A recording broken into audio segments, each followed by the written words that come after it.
everybody, myself गृहस्थाद Agarwal, मेरे YouTube channel में आप सभी विद्यार्थियों का स्वागत करता हूं। आज मैं आपके सामने कक्षा 9 की पुस्तक बिहाइव का बिहाइव में लेसन 1 जो हमने लिख रखा है द फन दे हैड, इसका पार्ट 3 मैं आपको पढ़ाने जा रहा हूँ। यानी कि इस पार्ट को मैंने 3 खंडों में पढ़ाया है। अब इसका तीसरा पार्ट मैं आपके साथ प्रारंभ कर रहा हूँ। देखिए, लेसन का नाम पहले भी मैंने क्लियर किया है। पुस्तक तो अपनी कौन सी है? बिहाइव, सब जानते हैं। लेसन का नाम है द फन दे हैड। इसको प्रारंभ करूं इससे पहले मैंने पिछले वीडियो में भी रिक्वेस्ट किया था कि आपको इस लेसन को समझने के लिए पाठ्य पुस्तक खोलनी होगी। तो जैसे जैसे मैं बोलूँगा आपको उसमें पढ़ते हुए जाना है और साथ में अर्थ भी समझते चलना है। मैंने यहाँ पर उसकी विषय वस्तु को पृष्ठ पर लिखा हुआ है। अब मैं इसमें से आपके सामने बोलूँगा और आपको उसमें मिलान करते हुए पढ़ना है। कुछ वर्ड्स मीनिंग्स भी लिखे हुए हैं, इनको भी आपको ध्यान में रखना है। देखिए, हिंदी ट्रांसलेशन में वर्ड्स मीनिंग्स का बहुत बड़ा इम्पोर्टेंस होता है। यदि बालक को मीनिंग्स याद है तो उसे वह बहुत अच्छी तरह से लेसन समझ में आता है और हम प्रश्नोत्तर भी आराम से हल कर सकते हैं। तो देखिए, सबसे पहले दे रखा है एडजस्ट। एडजस्ट का मतलब होता है समायोजित करना, अपने आप को एडजस्ट करना। डिफरेंटली, अलग अलग। क्विकली, क्विकली में शीघ्रता से। प्रोबेबली, संभवतया। नॉन चैलेंजली मीन्स अरुचि से। जैसे अपन किसी चीज को पढ़ते हैं बिना रुचि के तो नॉन चैलेंजली, अरुचि से। टक्ड, टग दबाया। बीनीथ यानी नीचे। अरिथमेटिक होता अंकगणित। फ्रैक्शंस, गणित का शब्द है भिन्न। नेबरहुड, नेबरहुड पड़ोसी। फ्लैशिंग, प्रकाश डालना। स्कूल यार्ड, ये विद्यालय का मैदान। देखो क्या होता है, स्कूल यार्ड में जो होता है विद्यालय का मैदान। तो ये मीनिंग्स मैंने आपके सामने बताई। यहाँ तक का अर्थ मैंने आपको बता दिया था। अब इससे आगे 8वां, 9वां और 10वां कौन कौन सी स्टेंजा है? 8, 9 और 10, ये तीनों पैराग्राफ, इनका मैं अर्थ आपको समझाने जा रहा हूँ। कृपया सभी विद्यार्थी पाठ्य पुस्तक को ध्यान से देखेंगे और समझने का प्रयास करेंगे।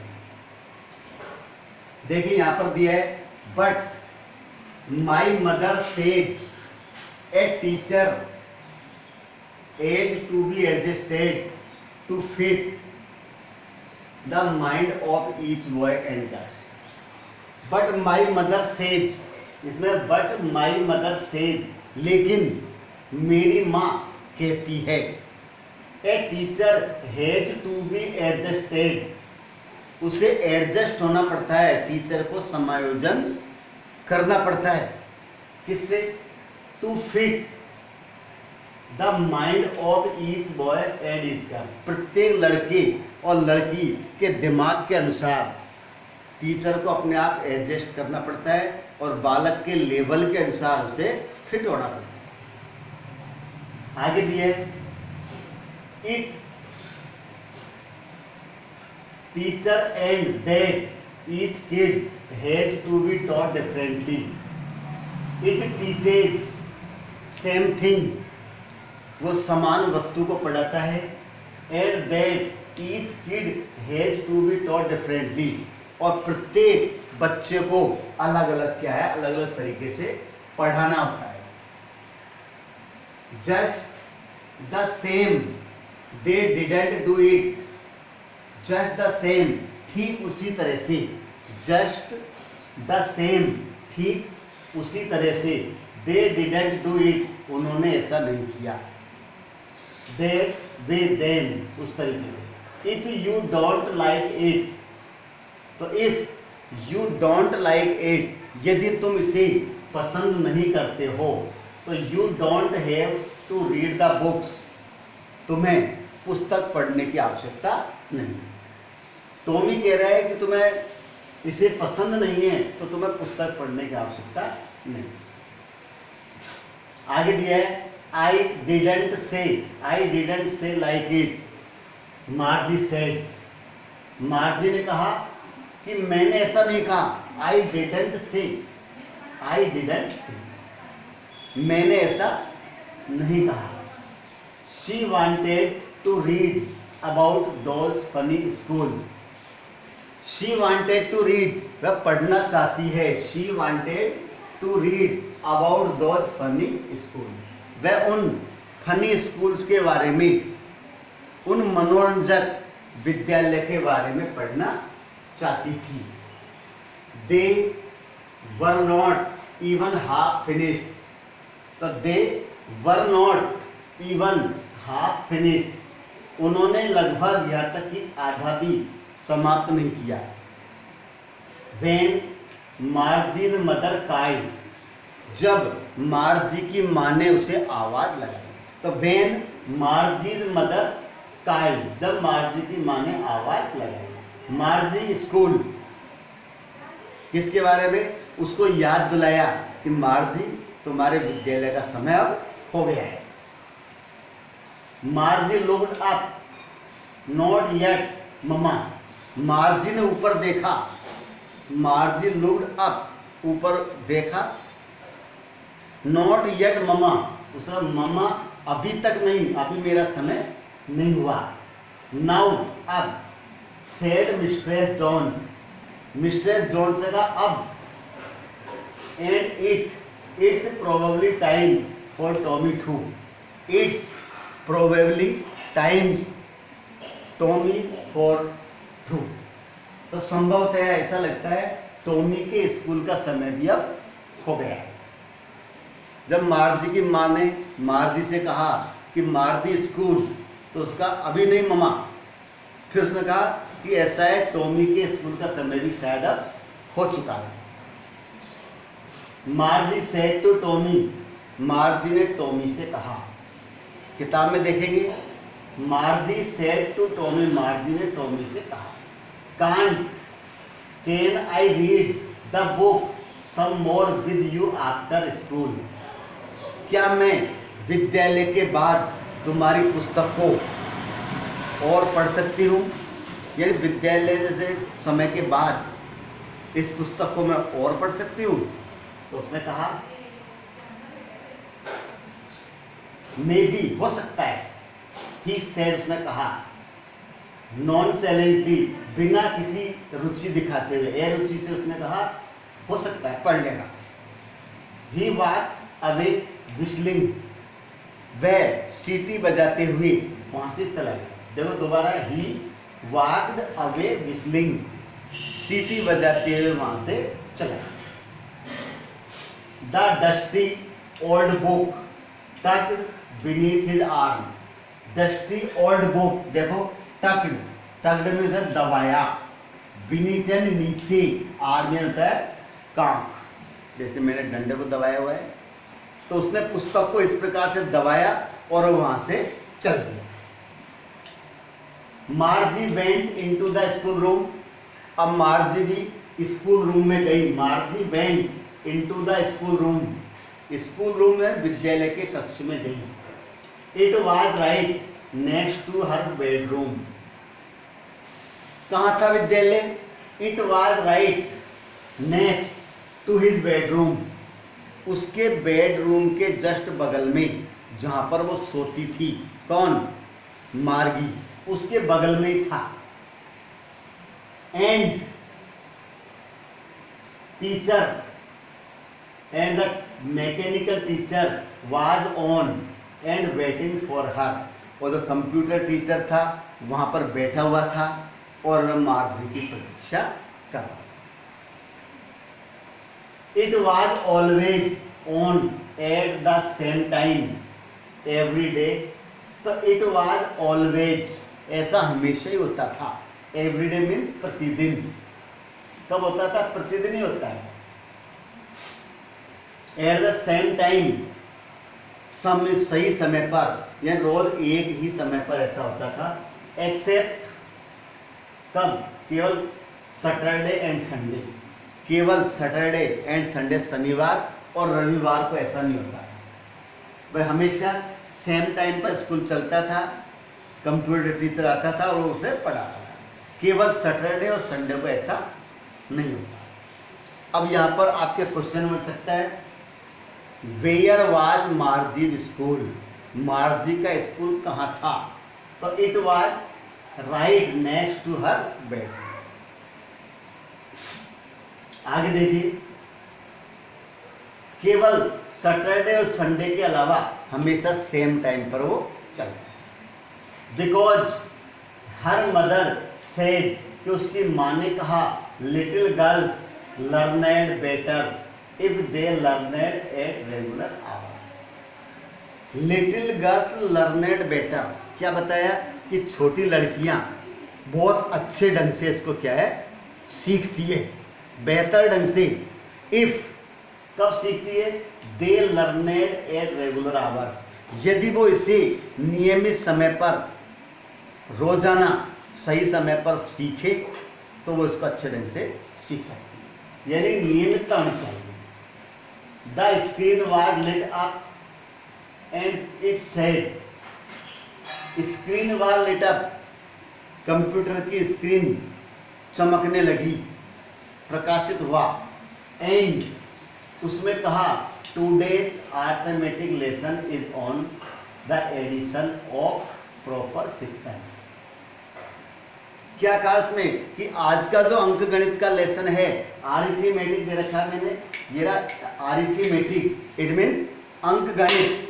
तो today arithmetic lesson is on the addition of proper fiction.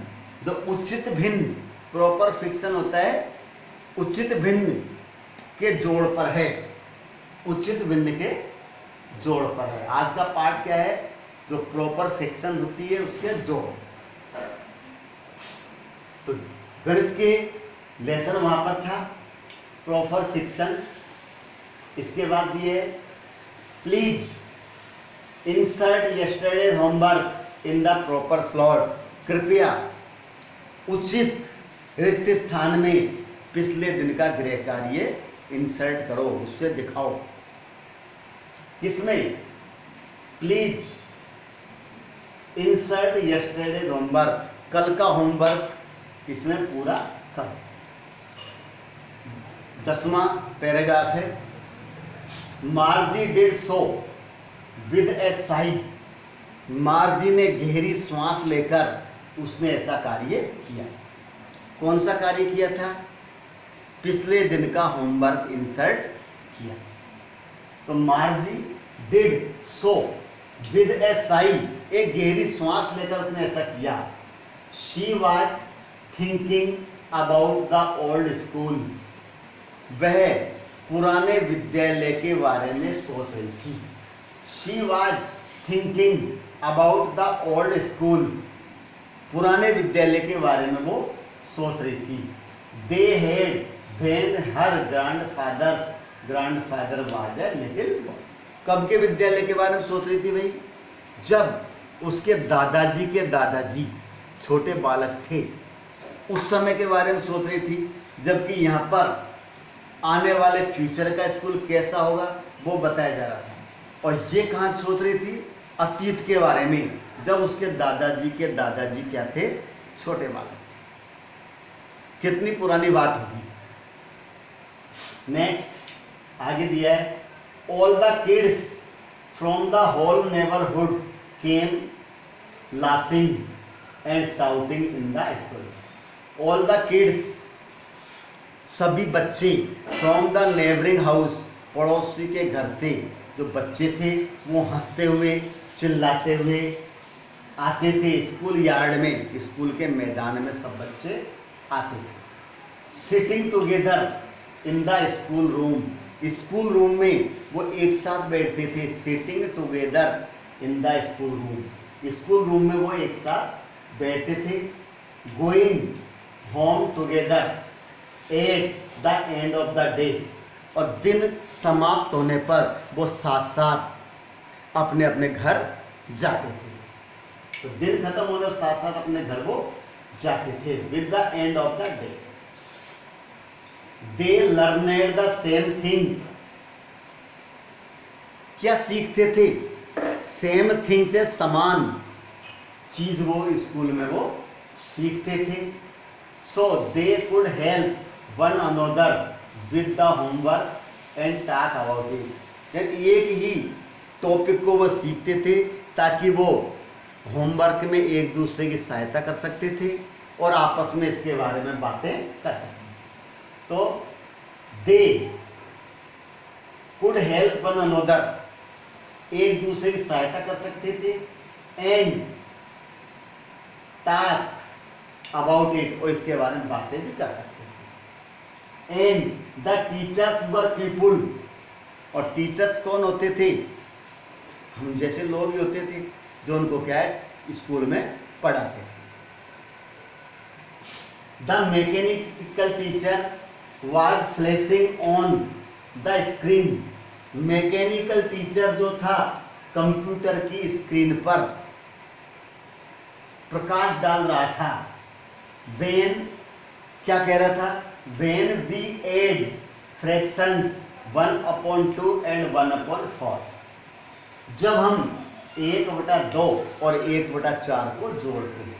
तो when we add fraction 1/2 and 1/4, जब हम इसको जोड़ते हैं, यानी वो कंप्यूटर टीचर्स को गणित के प्रॉपर फ्रैक्शंस को जोड़ना वो सिखा रहा था।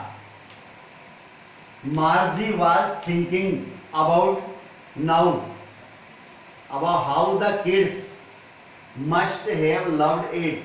किसके बारे में सोच रही थी? कि बच्चे किस प्रकार से इसे पसंद करते होंगे। इन द ओल्ड डेज, पुराने दिनों में बच्चे इसे किस प्रकार से पसंद करते थे। Must have loved it in the old days. She was thinking about the fun they had, और वह उस मनोरंजन के बारे में भी सोच रही थी जो वो करते थे। तो she was thinking about the fun they had, और उस मनोरंजन के बारे में सोच रही थी जो उन्होंने किया था। कैसा मनोरंजन था? कि वह पुराने जमाने के बारे में सोच रही थी और वहां पर उसको नए जमाने का विद्यालय बताया जा रहा था, जिसमें पुस्तकों का कोई महत्व नहीं होगा, केवल सारी पुस्तकें कंप्यूटर में होंगी और उनको पढ़ाने वाला भी क्या है, रोबोटिक टीचर होगा या कंप्यूटर टीचर होगा जो बच्चों को पढ़ाएगा।